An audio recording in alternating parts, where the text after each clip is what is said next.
akan berdiskusi tentang ulumul Quran. Kami mengambil jurnal yang ditulis oleh Ajahari MAG. Oke, jadi ulumul Quran pendahuluannya. Secara terminologi, ulumul Quran telah menjadi nama bagi suatu disiplin ilmu dalam kajian Islam. Secara bahasa, ungkapan ini berarti ilmu-ilmu Al-Quran. Kata ulum yang disandarkan kepada kata Al-Quran telah memberikan pengertian bahwa ilmu ini merupakan kumpulan sebuah ilmu yang berhubungan dengan Al-Quran, baik dari segi pemahamannya, terdapat petunjuk yang terkandung di dalamnya. Dengan demikian, ilmu tafsir, ilmu qiraat, ilmu rasmil Quran, ilmu ijazil Quran, ilmu asbabun nuzul, dan ilmu-ilmu ada kaitannya dengan Al-Quran menjadi bagian dari ulumul Quran. Al-Quran adalah pedoman hidup bagi manusia yang menghendaki kebahagiaan baik di dunia, lebih-lebih di akhirat. Seluruh ajaran Islam pada prinsipnya telah tertuang dalam kitab suci ini. Isinya sangat universal, sesuai segala masa dan tempat. Selanjutnya akan didiskusikan oleh Aurel tentang pengertian ulumul Quran. Pengertian ulumul Quran secara bahasa itu berasal dari gabungan kata bahasa Arab, yaitu ulum dan Al-Quran. Kata ulum bentuk jamak dari ilmu yang merupakan bentuk masdar dari kata alima ya'lamu yang berarti mengetahui. Dalam kamus Al-Muh, kata alima disinonimkan dengan kata arafa, mengetahui, mengenal. Kata ilm semakna dengan ma'rifat yang berarti pengetahuan, sedangkan ulum berarti sejumlah pengetahuan. Kalau menurut istilah itu ada didefinisikan oleh para ulama tuh ada 3. Pertama dari Mana Al-Qatan, yang kedua dari Muhammad Azim Az-Zarqani, yang ketiga dari Abu Syahbah. Jadi saya akan bacakan aja dari yang menurut Mana Al-Qatan. Ulumul Quran adalah ilmu yang mencakup pembahasan yang berkaitan dengan Al-Quran dari sisi informasi tentang asbab dan nuzul, sebab-sebab turunnya, kodifikasi, dan tertib penulisan Al-Quran. Ayat-ayat yang diturunkan di Makkah dinamakan Makiyah, dan ayat-ayat yang diturunkan dari Madinah disebut Madaniyah, dan hal-hal lain yang berkaitan dengan Al-Quran.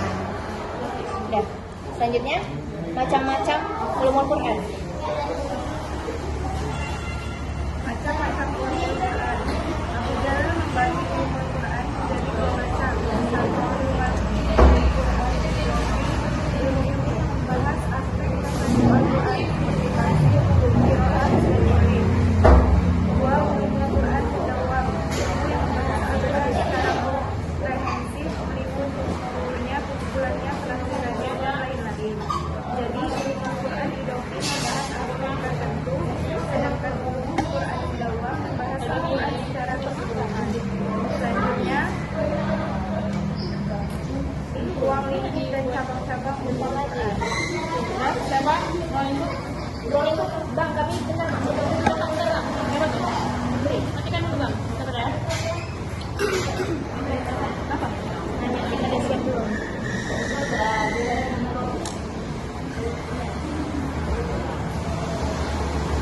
Ayo.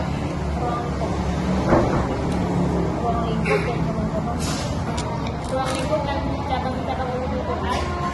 coba sorry ke dia. Quran adalah sebagai berikut. 1. Ilmu adab tilawah Al-Quran. 2. Ilmu tajwid. 3. Ilmu mawatin an-nuzul. 4. Ilmu tarikh an-nuzul. 5. Ilmu asbab an-nuzul. 6. Ilmu qiraat. 7. Ilmu gharib Al-Quran. 8. Ilmu i'rab Al-Quran. 9. Ilmu mizuk wa an-nadhair. 10. Ilmu ma'rifat al-muhkam al-mutasyabih. 11. Ilmu nasib al-mansuh. 12. Ilmu badi'u Al-Quran. 13. Ilmu ijaz Al-Quran. 14. Ilmu tanasuk ayat Al-Quran. 15. Ilmu aqsam Al-Quran. Ilmu amsal, ilmu jadal Al-Quran, dan ilmu tafsir.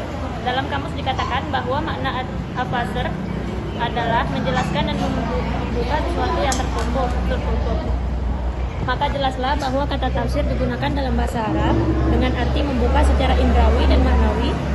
Dengan memperjelas arti-arti yang tertangkap dari az-zahir redaksional. Nggak dengar Put, maju sedikit. Selanjutnya Anda aja.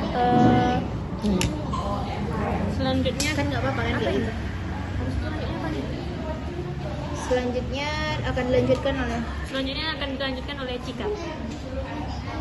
apa? Terus ada 4 macam tafsir, yaitu satu bahwa Al-Quran diturunkan dengan bahasa Arab. Yang kedua bahwa makna yang amat jelas sehingga langsung bisa dipahami oleh akal manusia tanpa perlu memusatkan pikiran dan memeras otak. Yang ketiga bahwa hanya diketahui oleh para ulama yang memerlukan penyimpulan, pengkajian, dan pengetahuan akan ilmu-ilmu yang lain sehingga ia menarik yang mutlak atas yang muqayyad. Terus yang keempat bahwa hanya Allah Subhanahu wa taala saja yang mengetahui tafsirnya.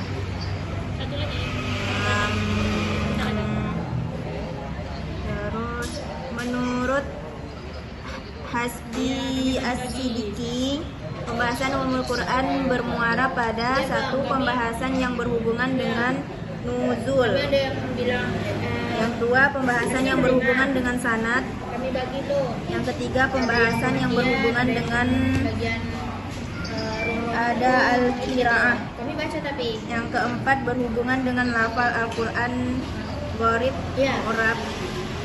Yang kelima, mengenai makna lafal Al-Quran yang berhubungan dengan masalah hukum dan khas, kami ngambil dari jurnal. taksis, mujmal, mufassal atau rinci dan lain-lain.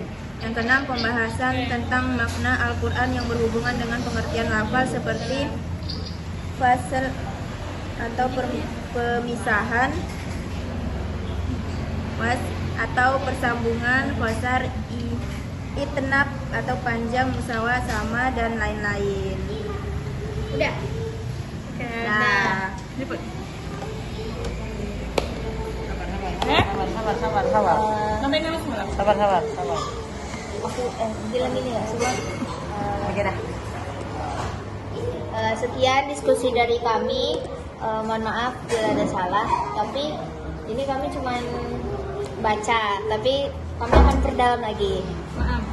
Nah, dan syukuran. Assalamualaikum warahmatullahi wabarakatuh.